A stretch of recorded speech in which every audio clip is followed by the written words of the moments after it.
Assalamualaikum warahmatullahi wabarakatuh. Perkenalkan, nama saya Anifah Tulasana dari program studi Tadris IPA dengan NIM akhir 039. Dalam video kali ini, saya akan membahas tentang ekologi hewan dalam mata kuliah Kapita Selekta IPA dengan dosen pengampu Ibu Feni Widianti. Adapun peta konsep yang akan dibahas, yang pertama ada konsep dasar ekologi hewan, yang kedua ada hewan dan lingkungan, yang ketiga ada miskonsepsi ekologi hewan, dan yang terakhir adalah integrasi keislaman. Baik, yang pertama adalah konsep dasar ekologi hewan. Hewan sebagaimana makhluk hidup lainnya itu menempati lokasi bersama dengan makhluk hidup lainnya dan tak hidup yang bersama-sama membentuk lingkungan hidup hewan. Antara makhluk hidup dan lingkungannya itu saling berinteraksi satu sama lain dalam satu sistem. Nah, sistem yang terbentuk karena interaksi makhluk hidup dengan lingkungannya itu disebut ekosistem. Sedangkan ilmu yang mempelajari ekosistem disebut ekologi. Ekologi hewan merupakan cabang ekologi dengan fokus kajian pada hewan, sehingga dapat didefinisikan sebagai ilmu yang mempelajari antara interaksi hewan dengan lingkungannya. Ekologi sebagai bagian dari biologi secara taksonomi dapat dibagi menjadi dua kelompok kajian utama, yaitu ekologi tumbuhan dan ekologi hewan. Selanjutnya adalah hewan dan lingkungan. Hewan mendapatkan karbon melalui proses mencerna organisme lain yang kemudian diserap dalam bentuk senyawa sederhana untuk digunakan dalam berbagai proses dalam tubuhnya, termasuk energi untuk berbagai aktivitas hewan. Selanjutnya adalah konsep habitat dan niche atau relung habitat. Habitat dalam bahasa Latin atau inhabits atau tempat tinggal makhluk hidup merupakan unit geografi yang secara efektif mendukung keberlangsungan hidup dan reproduksi suatu spesies atau individu dalam suatu spesies. Di dalam habitat tersebut, makhluk hidup lainnya serta faktor-faktor abiotik yang satu dengan lainnya saling berinteraksi secara kompleks membentuk satu kesatuan yang disebut habitat di atas. Selanjutnya adalah faktor abiotik suatu habitat meliputi makhluk atau benda mati seperti air, tanah, udara, maupun faktor temperatur, kelembapan, kualitas udara, serta aspek geometris, bentuk lahan yang memudahkan hewan untuk mencari makanan, istirahat, bertelur, kawin, memelihara anak, hidup bersosial, dan aktivitas lainnya. Nah, istilah habitat untuk berbagai keperluan yang berkaitan dengan lingkungan makhluk hidup itu ada 4. Yang pertama ada seleksi habitat, yang kedua ada ketersediaan habitat, yang ketiga kerusakan habitat, dan yang keempat adalah fragmentasi habitat. Selanjutnya adalah adaptasi dan faktor pembatas. Faktor-faktor lingkungan yang membatasi hidup organisme selanjutnya disebut sebagai faktor pembatas. Itu seperti suhu lingkungan, kadar garam, kelembapan, dan sebagainya. Nah, adapun nilai minimum atau nilai terendah suatu organisme dapat hidup di bawah nilai tersebut, organisme akan mati. Nah, nilai maksimum itu nilai tertinggi suatu faktor pembatas.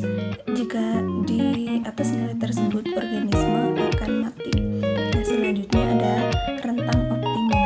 Rentang suatu nilai faktor pembatas di mana organisme dapat hidup secara optimal dalam arti semua proses fisiologi tubuhnya berjalan secara optimal sehingga organisme dapat tumbuh dan berkembang secara optimal.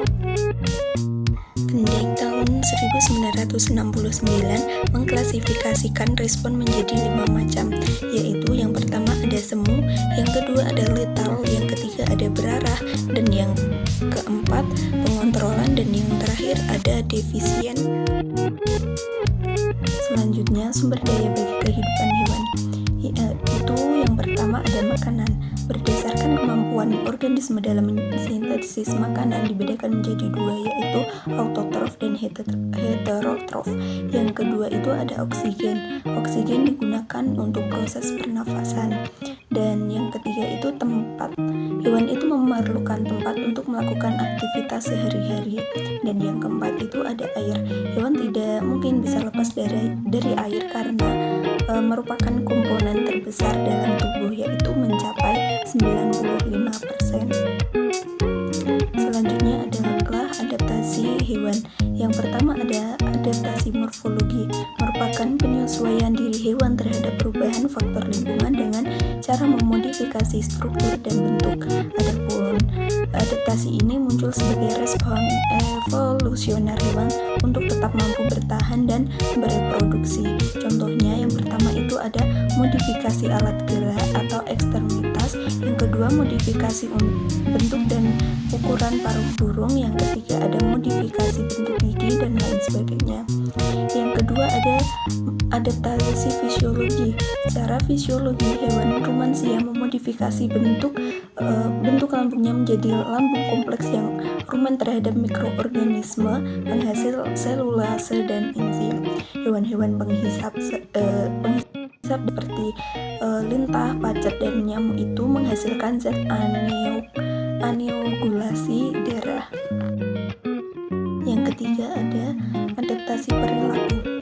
Contoh adaptasi perilaku ini yang pertama ada monyet Jepang atau Macaca fuscata di Kudaini Monkey Park memiliki perilaku yang unik. Yang kedua ada monyet Jepang di Pulau Kosima beradaptasi dengan mencuci ubi dengan air laut sebelum memakannya. Yang ketiga ada Hamadryas baboon di Ethiopia yang hidup dengan sedikit pohon, itu akan tidur di lereng batu yang curam terhindar dari predator. Yang selanjutnya ada monyet hitam Macaca migra, lebih sering tidur di ujung dahan agar mudah bangun jika ada predator. Dan yang terakhir itu ada monyet ekor panjang atau Macaca fascicularis di daerah Lombok, lebih sering berkumpul di pinggir jalan untuk mendapatkan makanan. Selanjutnya adalah miskonsepsi. Miskonsepsi yang sering terjadi adalah jika suatu organisme berbeda jenis hidup dalam suatu tempat yang sama, akan terjadi suatu kompetisi atau persaingan. Konsep benarnya itu adalah kompetisi merupakan interaksi antar spesies berbeda bergantung pada sumber tertentu dan saling menghalangi untuk mendapatkan sumber tertentu dalam lingkungannya. Baik, yang terakhir ada integrasi keislaman.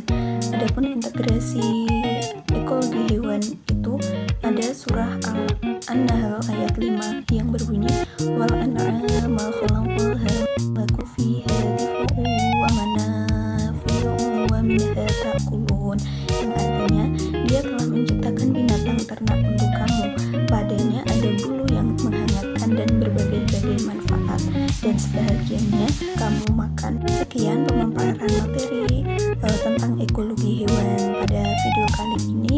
Kurang lebihnya saya mohon maaf. Saya akhiri. Wassalamualaikum warahmatullahi wabarakatuh.